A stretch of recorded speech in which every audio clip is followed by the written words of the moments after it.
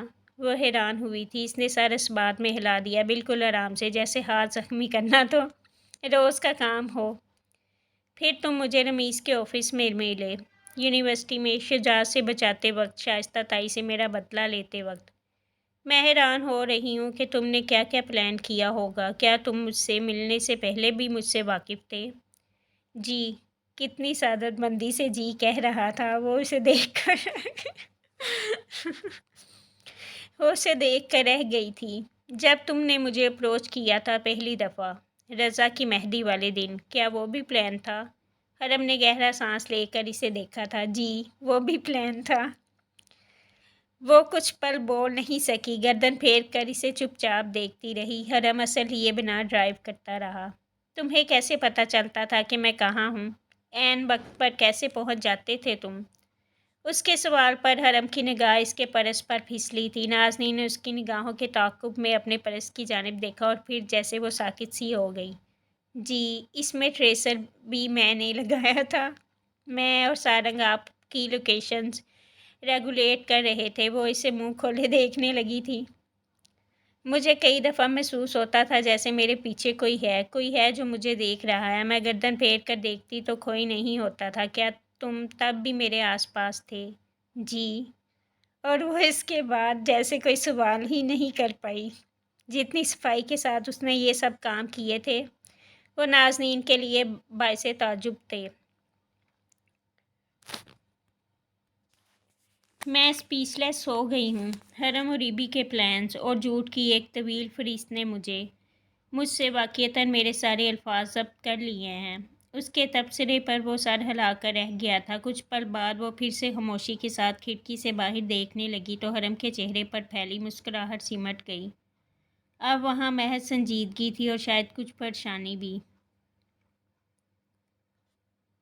Ramiz office کے لیے تیار ہوا، لاؤنج سے گزر کر داخلی دروازے کی جانب بڑھنے ہی لگا تھا کہ اپنے عقب میں بھاگتے قدموں کی چاپ سن کر ٹھہر سا گیا۔ پھر چہرہ پھیر کر دیکھا۔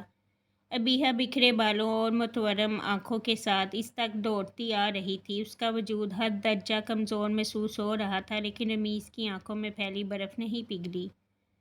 کیا حرم کو بھی مار دیا ہے آپ نے؟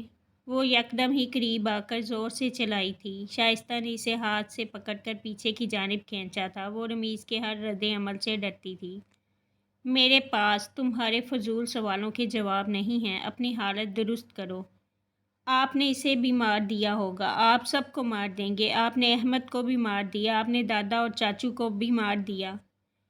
وہ اب بلند آواز سے رو رہی تھی۔ کئی دنوں سے اس کی زبان بالکل خاموش تھی اور آج وہ اپنے اندر بڑھتا شور مزید سہا نہیں پا رہی تھی، اسی لیے اس پر چلا رہی تھی۔ رمیز نے تنفر سے گہرا سانس لے کر شائستہ کی جانب دیکھا تھا۔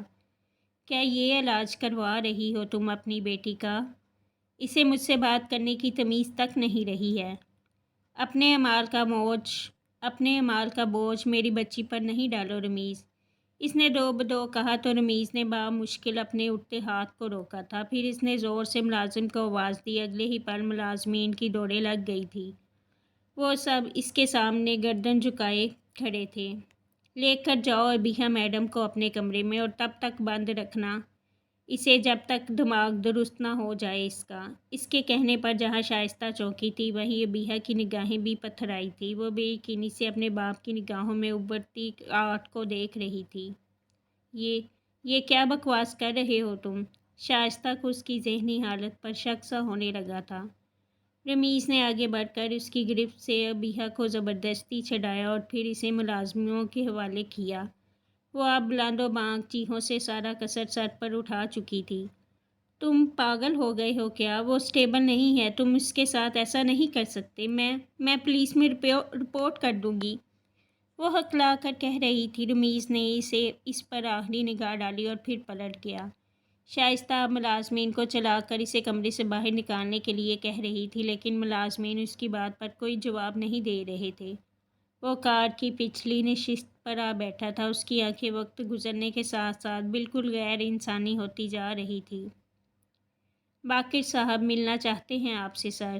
احمد کی موت کے بعد سے وہ آپ کی ملاقات کا متمنی ہے۔ کیا جواب دوں انہیں؟ باقر کا نام سنتے ہی اس کے چہرے پر ناگواری سی پھیل گئی تھی۔ ایک تو ان انویسٹرز نے اس کی ناک میں دم کر رکھا تھا، اس نے اسی ناگواری سے شاہی کی جانب چہرہ گھمایا تھا۔ ٹھیک ہے، طے کر دو ملاقات۔ شاہی نے اس کے حکم پر سر اس بات میں ہلایا اور پھر اسی تیزی سے گاڑی آگے بڑھا لے گیا، اپنے موبائل کی اسکرین پر موجود میلز کو انگوٹھے سے نیچے کرتے۔ رمیز کے چہرے سے اندازہ لگانا مشکل تھا کہ وہ کیا سوچ رہا تھا، لیکن جو وہ سوچ رہا تھا وہ بہت خوفناک تھا۔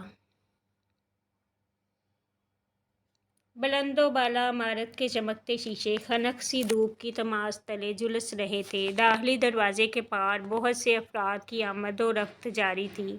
سوٹڈ بوٹڈ امراء اپنے پرسنل سیکرٹریز کے ساتھ آ جا رہے تھے۔ فرم ایک بار پھر سے زندگی کا پتہ دینے لگی تھی۔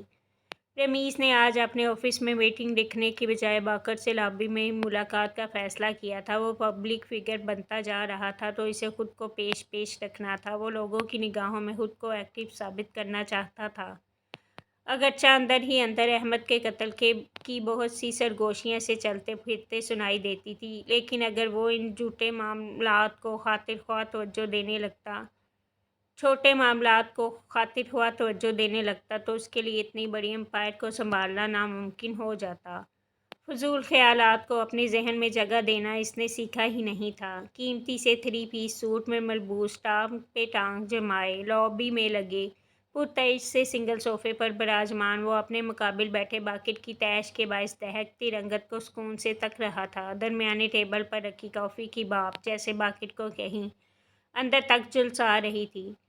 تم نے ہم سب انویسٹرز کو کنارے سے لگا دیا ہے۔ احمد کے قتل کے حوالے سے بہت سی باتیں سوشل میڈیا سمیت الیکٹرانک میڈیا تک میں گردش کر رہی ہیں۔ تم کوئی اسٹیٹمنٹ نہیں دے رہے، نہ ہی اس معاملے کو صاف کر رہے ہو۔ زیر زمین کام کرتی تنظیموں کا عمل بھی ٹھپ ہو کر رہ گیا ہے اور تم ہمیں تسلی بخش جواب دینے کی بجائے محض ٹال رہے ہو۔ آخر تم کرنا کیا چاہتے ہو؟ ہمارا ان سب کاموں میں برابر کا پیسہ لگا ہے، ہم تمہیں اس سب پر اکیلے حکمرانی کرنے نہیں دے سکتے۔ لوگوں کا خیال کر کے ہی وہ خود پر بامشکل ضبط کرتا دھیمے لہجے میں بول رہا تھا۔ ویسے بھی اتنے لوگوں کے درمیان رمیز سے بات کرنا اس کے لیے سخت ناپسندیدہ تھا، لیکن رمیز نے یہ ملاقات یہاں رکھوائی ہی اسی لیے تھی تاکہ وہ اس پر چاہ کر بھی چلا نہیں سکے۔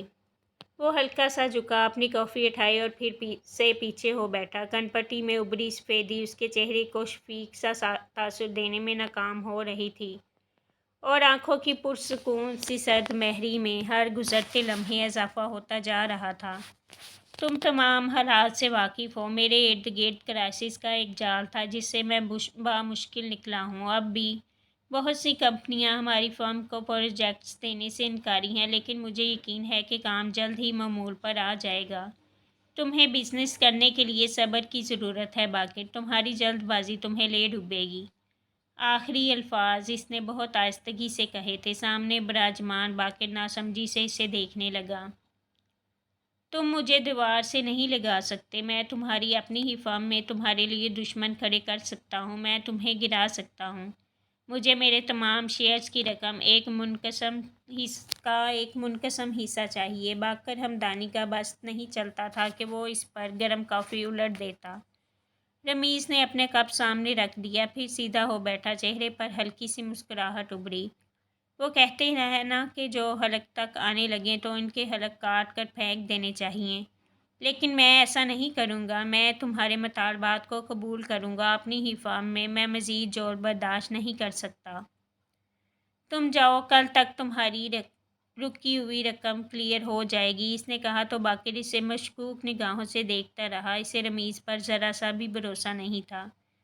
تمہارے پاس میرے مطالبات تسلیم کرنے کے علاوہ اور کوئی راستہ نہیں ہے رمیز، یاد رکھنا کوئی بھی چال بازی تمہارے لیے ہی جال ثابت ہو سکتی ہے۔ میں اپنی رقم کا انتظار کروں گا، وہ کہہ کر اٹھ کھڑا ہوا تھا، پھر باہر کی جانب بڑھ گیا۔ رمیز کا مسکراتا چہرہ خاموش ہو گیا، آنکھوں میں وحشت سی اترنے لگی۔ پھر وہ بھی اپنی جگہ سے اٹھ کھڑا ہوا۔ پیچھے لابی میں اب تک لوگوں کی آمد و رفت جاری تھی۔ وہ نازنین کے ساتھ گھر چلا آیا تھا، پھر اگلے کئی گھنٹوں تک وہ ہر ایک کے سوالات کے جوابات دیتا رہا۔ سہیل نے اس سے کوئی سوال البتہ نہیں کیا تھا۔ وہ اسے دیکھتے ہی سکون کا سانس لیتے اپنے کمرے کی جانب بڑھ آئے تھے۔ ڈھلتی شام کے سائے بننے لگے۔ گھر والے اب تک کل کے انکشاف سے سہمے ہوئے تھے۔ نازنین، وجدان اور حرم کے علاوہ ہر ایک کو حالات سمجھنے کی ضرورت تھی۔ وہ تینوں ہی اب گھر والوں کو معمول کی زندگی کی طرف لے کر آ رہے تھے۔ حرم اپنے کمرے میں موجود تھا۔ جب دروازہ دھکیلے جانے کی آواز پر ادھر کو پلٹا، وہاں ثانیہ کھڑی تھی۔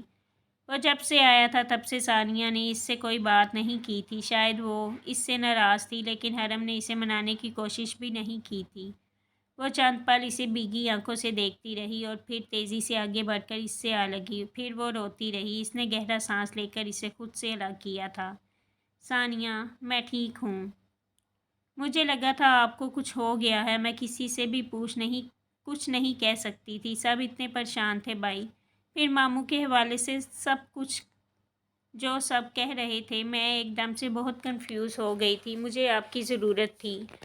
وہ ایک بار پھر سے اس سے لگی روتی ہوئی کہتی جا رہی تھی۔ حرم نے ہاتھ اٹھا کر اسے ہلکا سا تھپکا، پھر اسے خود سے الگ کر کے پوچھا، دیکھا؟ اچھا، تو تم اپنی وجہ سے رو رہی ہو؟ مجھے لگا شاید میری جدائی میں بہا رہی ہو یہ آنسو۔ سنجیدگی سے کہا تو ثانیہ نے دونوں ہاتھوں سے اسے پرے ہٹایا۔ وہ مسکرا دیا تھا۔ میں 3 دن کیا غائب رہا؟ تم لوگوں نے تو سب کچھ الٹ پلٹ کر رکھ دیا۔ وہ اب برش اٹھا کر بالوں میں پھیر رہا تھا۔ ثانیہ نے آنکھیں صاف کی، پھر اسے دیکھا۔ کیا آپ واقعی ماموں کی حقیقت جانتے تھے بھائی؟ اس نے برش سنگار آئینے پر رکھا اور پھر ایک نظر ثانیہ پر ڈالی۔ وہ اسے واقعتاً بہت کنفیوز اور ڈری ہوئی لگ رہی تھی۔ وہ گہرا سانس لیتا آگے بڑھا، پھر اسے دونوں بازوؤں سے تھام کر بیڈ پر بٹھایا۔ وہ اسے چہرہ اٹھائے دیکھ رہی تھی۔ ہاں، میں اس کی حقیقت سے واقف تھا۔ گھر میں آپ نے کسی کو بتایا کیوں نہیں؟ پھر کیا بتاتا؟ یہ کہ تمہارے ماموں اور موم کا بھائی اپنے ہی گھرانے کا قاتل ہے۔ جو اب ہو رہا ہے تب بھی یہی ہوتا۔ لیکن آپ اکیلے یہ سب فیس کر رہے تھے۔ ہمیں پتہ ہونا چاہیے کہ آپ کون سی جنگ لڑ رہے ہیں۔ آپ نازنین آپی کو بچانے اکیلے گئے۔ سب کچھ آپ نے اکیلے کیا۔ آپ سب کچھ خود کیوں کرنا چاہتے ہیں؟ آپ جانتے ہیں نا کہ ماموں کتنے خطرناک ثابت ہو سکتے تھے آپ کے لیے۔ وہ بھیگی آنکھوں کے ساتھ کہتی جا رہی تھی۔ حرم بیڈ پر اس کے برابر میں آ بیٹھا۔ میں جانتا ہوں کہ وہ کتنا خطرناک ہے، لیکن یہ 2 الگ الگ معاملات تھے۔ میں گھر والوں کو اپنے کام میں انوالو نہیں کر سکتا تھا۔ اس سے پھر تم سب کی سیفٹی بھی خطرے میں پڑ سکتی تھی۔ وہ اسے بری آنکھوں سے چند پل دیکھتی رہی، پھر چہرہ پھیر لیا۔ اگر آپ کے ساتھ یہ حادثہ نہ ہوا ہوتا تو شاید ہم گھر والوں کو کبھی پتہ ہی نہیں چلتا کہ آپ ہمارے پیچھے کیا کچھ کرتے پھر رہے ہیں۔ وہ اس کی بات پر نہ چاہتے ہوئے بھی ہنس دیا تھا، پھر ابرو اٹھا کر اسے دیکھا۔ کیا کچھ کرتا پھر رہا ہوں؟ اس جملے کو سن کر ایسے لگ رہا ہے جیسے میں نے underworld red mafia join کر لی ہے۔ بھائی، میں مذاق نہیں کر رہی ہوں۔ وہ اس کے بے وقت کے مذاق پر جھنجھلائی تھی۔ حرم خاموش ہو گیا۔ میں سچ میں مذاق نہیں کر رہی ہوں بھائی، میں پریشان ہوں۔ موم کی حالت اور پھر نازنین آپی کے ساتھ ہوئے واقعات کی تفصیلات سن کر تو مجھے نیند ہی نہیں آ رہی۔ رمیز ماموں کبھی ایسا کر سکتے ہیں؟ میرے وہم و گمان میں بھی نہیں تھا۔ اور آپ نازنین آپی کو ان سے بچا رہے ہیں، اور وہ آپ پر بھی حملہ کروا سکتے ہیں۔ وہ کچھ بھی کر سکتے ہیں بھائی۔ پریشانی اور بے چینی اس کے ہر لفظ سے عیاں تھی۔ حرم نے بوجھل سا سانس لیا۔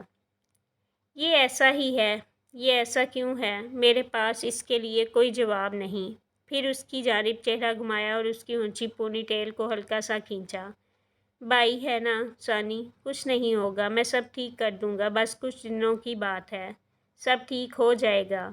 آپ سچ کہہ رہے ہیں نا؟ وہ خوفزدہ ہوئی اسے دیکھتی پوچھ رہی تھی۔ وہ ہلکا سا مسکرایا، پھر سر اس بات میں ہلاتا سیدھا ہوا۔ بالکل، اب جاؤ، میرے لیے کافی بنا کر لاؤ، تب تک میں ڈیڈ سے ذرا دو ہاتھ کر لوں۔ آپ ان سے جھگڑیں گے نہیں؟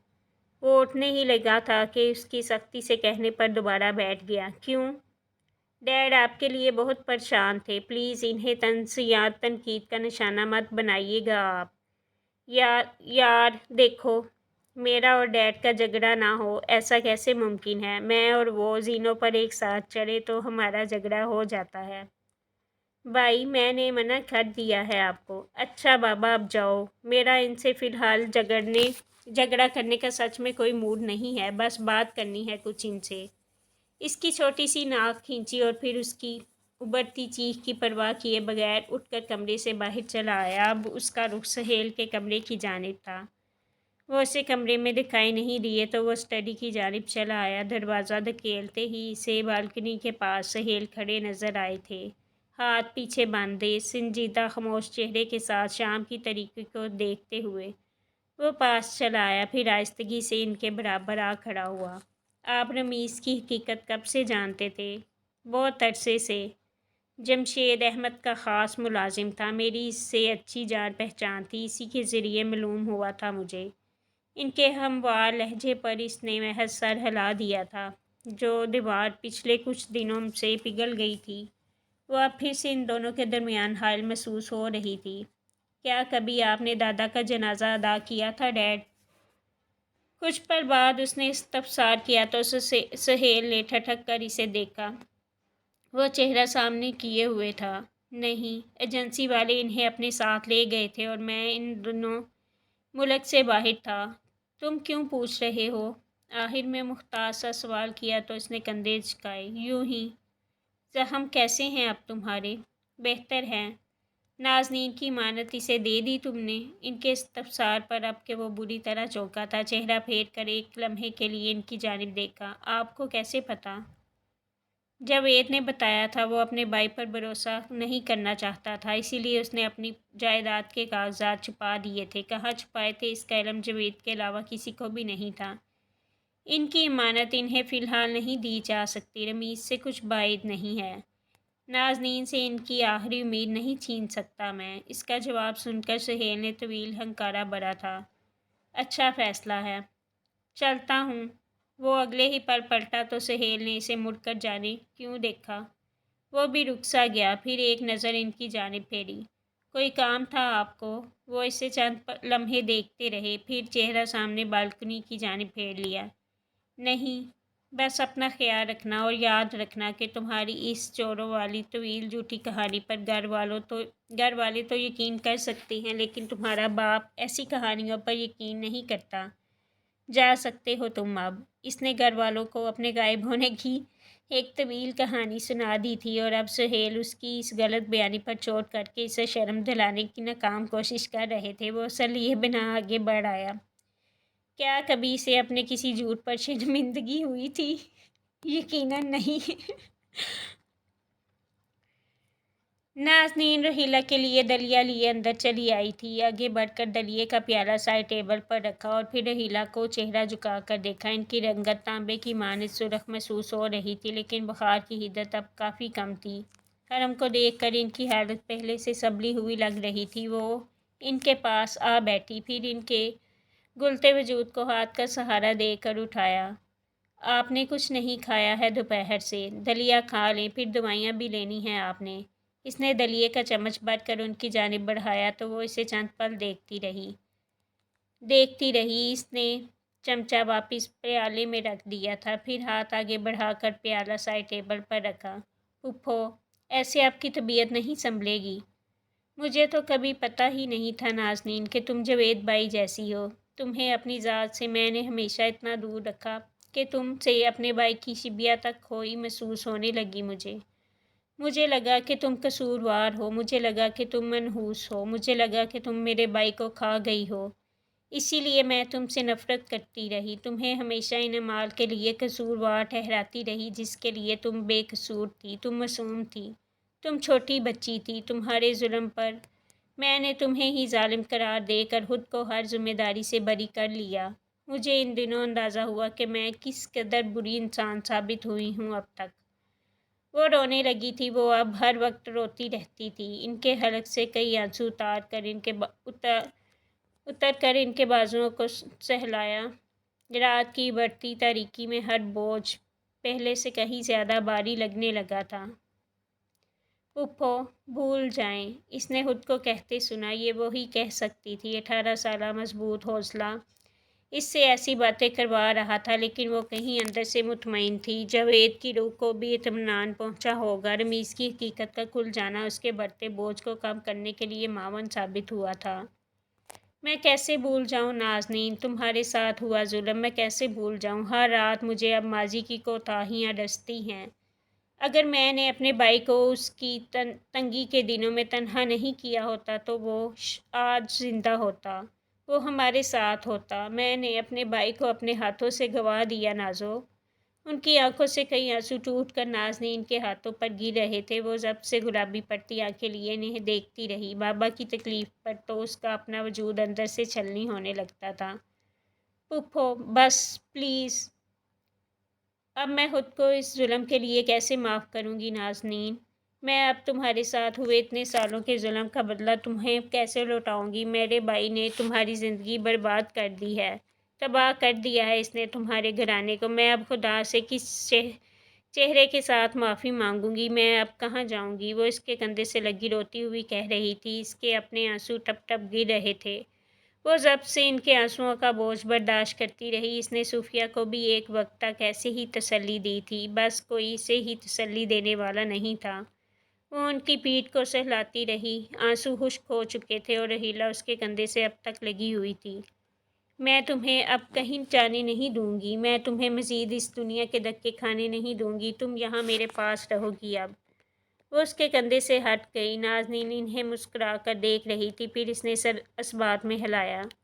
میں یہی ہوں، آپ پہلے دلیا کھائیں اور پھر میڈیسن لیں، میں ٹھیک ہوں، آپ بھی ٹھیک ہو جائیں۔ وہ اب آگے بڑھ کر انہیں دلیا کھلا رہی تھی۔ وہ جاوید کی بیٹی تھی نا، اپنا دل تو آخر میں اسے ہی بڑا کرنا تھا۔ پھوپھو اب بھی ہولے ہولے سسک رہی تھی۔ وہ ان کی تکلیف کو سمجھتی تھی، لیکن اس کرب سے رہائی کا شاید اب کوئی راستہ نہیں بچا تھا۔ انہیں دوائیاں کھلا کر وہ صوفیہ کے کمرے کی جانب چلی آئی، پانی کا گلاس بھرا اور انہیں بھی دوائیاں دیں۔ وجدان کو ایک نظر دیکھا جو اپنے بستر میں دبا سو رہا تھا۔ کل اس کا ٹیسٹ تھا اور وہ پڑھائی کر کے جلدی ہی سونے لیٹ گیا تھا۔ اس نے جھک کر اس کے بالوں پر ہاتھ پھیرا اور پھر آسودہ سی کمرے کا دروازہ بند کرتی باہر چلی آئی۔ ابھی سینے کے نیچے سے نکل کر اس طرف آنے ہی لگی تھی کہ اسے حرم اپنی طرف بڑھتا ہوا نظر آیا۔ اسے دیکھ کر وہ ایک پل کو رک سا گیا۔ آپ روئی ہیں کیا؟ اس کی متورم آنکھوں کو بغور دیکھتے پوچھا تو اس نے سر نفی میں ہلایا۔ نہیں نہیں، اگر آپ رونا چاہتی ہیں تو میرا کندھا حاضر ہے، میں کئی پہروں تک آپ کو تسلی دے سکتا ہوں۔ وہ بہت سنجیدہ تھا۔ نازنین نے اسے گہرا سانس لے کر دیکھا۔ اور میں تمہارے کندھے سے لگ کر کیوں رونے لگی؟ مسکراہٹ دبا کر پوچھا۔ میں تسلی بہت اچھی دیتا ہوں اور میں تھپڑ بہت اچھے لگاتی ہوں، بالکل رخسار کے درمیان میں، پٹاخ کی کرارا آواز کے ساتھ۔ اس نے ہاتھ اٹھا کر ذرا انداز سے بتایا تھا حرم کو۔ حرم نے سکون سے ہاتھ آگے بڑھایا، اس کا یک نازک ہاتھ اپنے ہاتھ میں قید کیا تو وہ ٹھہر گئی۔ اور میں اپنی طرف بڑھتے ہاتھ کو بہت اچھے سے روک سکتا ہوں مس نازنین، آپ کسی بھی وقت تجربہ کر کے دیکھ سکتی ہیں۔ اس کا ہاتھ اب تک حرم کی قید میں تھا۔ جھوٹ مت بولو، میں نے تمہیں لائبریری میں تھپڑ لگایا تھا ایک بار۔ اس نے اپنا ہاتھ اس کے ہاتھ سے نکالنا چاہا تو حرم کا ہاتھ اس کی کلائی تک پھسلا۔ وہ اس لیے کیونکہ میں نے آپ سے جان بوجھ کر تھپڑ کھایا تھا۔ میں چاہتا تو آپ کو روک سکتا تھا، لیکن میں نے نہیں روکا۔ آپ مجھ پر بھی غصہ نہیں کریں گی تو کس پر کریں گی؟ شرارت لبوں